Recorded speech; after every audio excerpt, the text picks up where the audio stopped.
Chapter 24 The Wars of the Greeks. Greece's War with Persia. Athens and Sparta didn't have much in common, except for their language and their gods. As a matter of fact, they fought with each other. Sometimes the Athenians attacked Sparta. Sometimes Sparta attacked Athens. They went on fighting, off and on, for years. But then something frightening happened. The Persians started to invade Greece. After all, the Persians had conquered almost all the rest of the land around them. Greece was one of the few countries that didn't obey the Persian Empire, and the Persians wanted Greece too. At first, the Persians just sent messengers to Greece. The messengers came to Athens and Sparta and announced, "We are from the great king of the Persians. He wants you to be part of his empire. If you agree, send him back some earth and some water from your cities. Then he won't attack you." The Athenians and the Spartans were furious. How dare the king of the Persians demand that they surrender without even a fight? So they grabbed the messengers and threw them down a well. "There," they said, "there's plenty of earth and water for you down there." After that, Persia was determined to attack. The Persian army advanced on Greece. Athens and Sparta decided that they had better stop fighting each other and become friends and allies so that they could defend themselves against the Persians. The war against Persia began around 500 BC. It dragged on for years and years. Athens and Sparta fought battle after battle against the Persian invasion. One of the most famous battles of the war was the Battle of Marathon. Marathon was a little village near the coast of Greece, close to the Aegean Sea. One day, in the year 490 BC, a ship came to Athens with frightening news. "The Persians are coming!" They were sailing from Asia Minor across the Aegean Sea, straight for the village of Marathon. The Athenians knew that if the Persians could land all of their soldiers at Marathon, they could march into Athens and destroy it. So the Athenian army sent a message to Sparta saying, "Come and help us." But the Spartans were having a religious festival and refused to leave Sparta until the festival was over. The Athenians were outnumbered. There were too many Persian soldiers for the army of Athens to defeat alone. But the men of Athens had no choice. They marched from Athens to Marathon and waited for the Persians to land. When the Persian army landed, they launched thousands of arrows at the Athenian army, but the men of Athens charged through the arrows and attacked the Persians. The Persians were so startled and disorganized that they lost the battle. They were forced to retreat. When the Athenians saw that they had won the battle, they sent a runner back to Athens to tell the people who were anxiously waiting at home that the Persian threat had been driven back. The runner, Phidippides, ran over 26 miles up steep hills and through rough country to reach Athens. When he arrived at the city, he gasped out, "We have won!" And then, according to legend, he died of exhaustion. Today we have a race named after the village of Marathon. The race is a little over 26 miles long, and it's called the Marathon. It is run in the Olympics in honor of the brave Athenian who ran from Marathon to Athens with the good news of victory.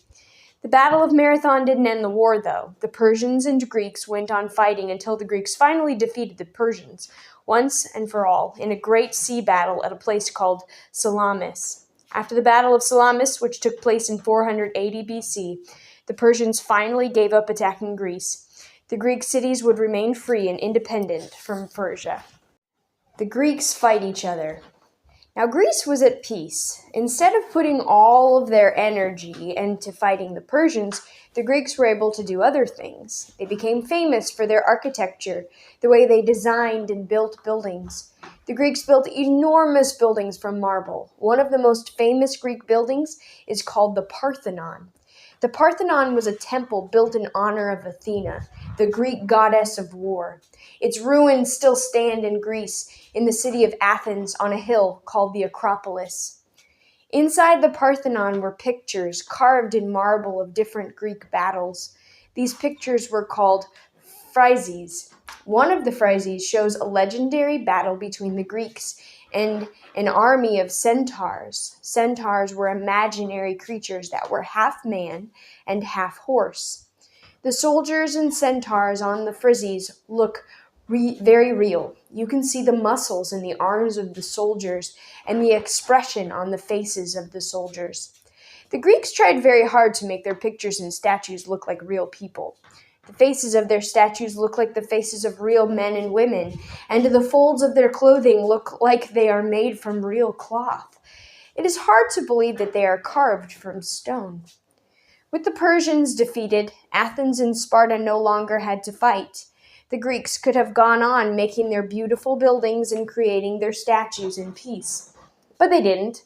Sparta and Athens were both afraid that the other city would become too powerful. So instead of remaining on friendly terms, Sparta and Athens began to fight with each other again. The war between Sparta and Athens began in 431 BC. It had a very long name, the Peloponnesian War, and the Peloponnesian War went on for a long time, over 25 years. At first, Sparta gathered all its armies together and marched towards Athens to invade it. But the Athenians decided that the Spartan soldiers were too strong to fight. They didn't march out to meet the Spartan army. Instead, they stayed inside the walls of Athens and waited for the Spartan army to go away. "We will fight with the long walls of Athens," the people said. Instead of fighting with swords, they would let the strong walls of the city protect them. The Athenians waited and waited. Maybe their strategy would have worked if something terrible hadn't happened. The plague broke out inside the city walls. The plague was a sickness spread by the fleas that lived on rats. But the Athenians didn't know this. They just knew that people were getting sick and dying all over the city. They couldn't leave the city because of the Spartan army camped outside, and inside the city, sickness was everywhere. The greatest Athenian general, a man named Pericles, and many of the strongest young men of Athens died. The Athenians panicked. How could they defeat the Spartans now? Finally, one Athenian decided that he was tired of waiting for the siege to end. His name, Alcibiades, and he wanted to be the king of Athens. He thought to himself, if I can defeat the Spartans, the Athenians will want to follow me. So he called out to the Athenians, "Follow me! Let's get rid of these Spartans once and for all. We'll attack the Spartan army and defeat it." Alcibiades led the Athenians outside the city walls and attacked the Spartan camp. But the men of Athens were sick and weak, and the Spartans defeated them. The survivors straggled back into Athens angry and embarrassed. "Let's get rid of Alcibiades," they shouted. He led us into defeat." But Alcibiades was nowhere to be found. When he saw how angry the Athenians were, he deserted the city and went over to the Spartan camp.